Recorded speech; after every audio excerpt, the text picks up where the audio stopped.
Welcome back my weebs and otakus, it's Otakunofuji with another sorta lewd game video. Today I'm talking about Kinnikuneko Super Muscle Cat, a game about a cat that turns into a speedo-clad muscle man and fights aliens. It's a game where I love absolutely everything about the presentation, but unfortunately kinda hate everything about the gameplay. As always, please like and subscribe if you like this or any of our other content. It really does help.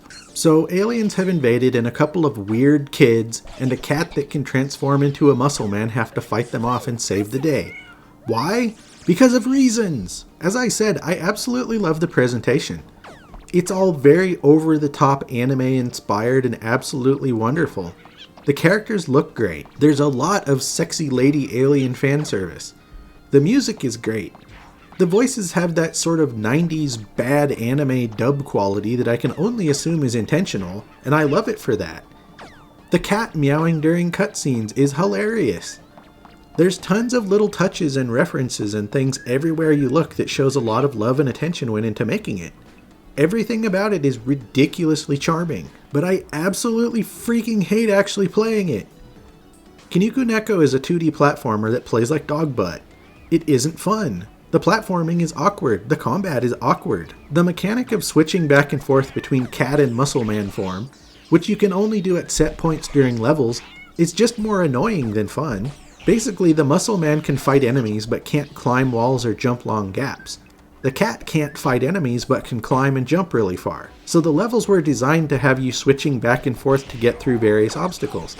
But none of it feels good. None of it is fun.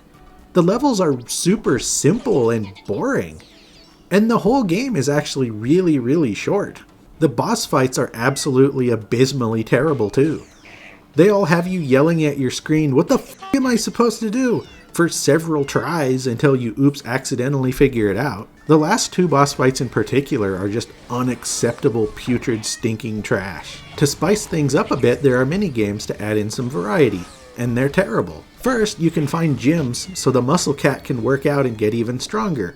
But the way you work out is by button mashing so much it should be classified as torture. Seriously, it's practically impossible, and seems meant to test whether your hand or controller will break first. Thankfully, you can select an accessibility option to just hold the button down instead of mashing it a million times.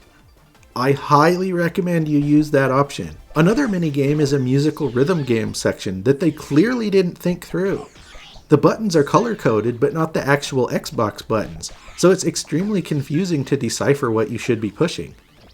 I'm sure you would get used to it, but why would I bother when I wasn't having fun with the rest of the game to begin with? Another minigame is an arm wrestling match where you win by picking correct dialogue choices. That one's pretty good, actually. There's also a level that's basically baby's first shmup that isn't bad, but it's not good either. For the most part, though, I hated playing Kinnikuneko. It's a bland, boring, frustrating, totally not fun, basic 2D platformer that doesn't do anything especially well.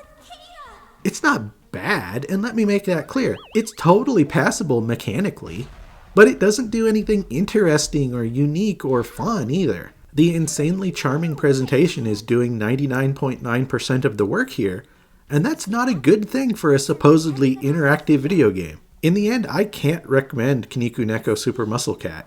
It's just not fun to play. Even at only $18, the gameplay is such a monumental disappointment that it isn't worth it. I really wanted to love it too because the presentation truly is incredible, but it just ain't fun. Thanks a lot for watching. Please like and subscribe and check out otakunofuji.com.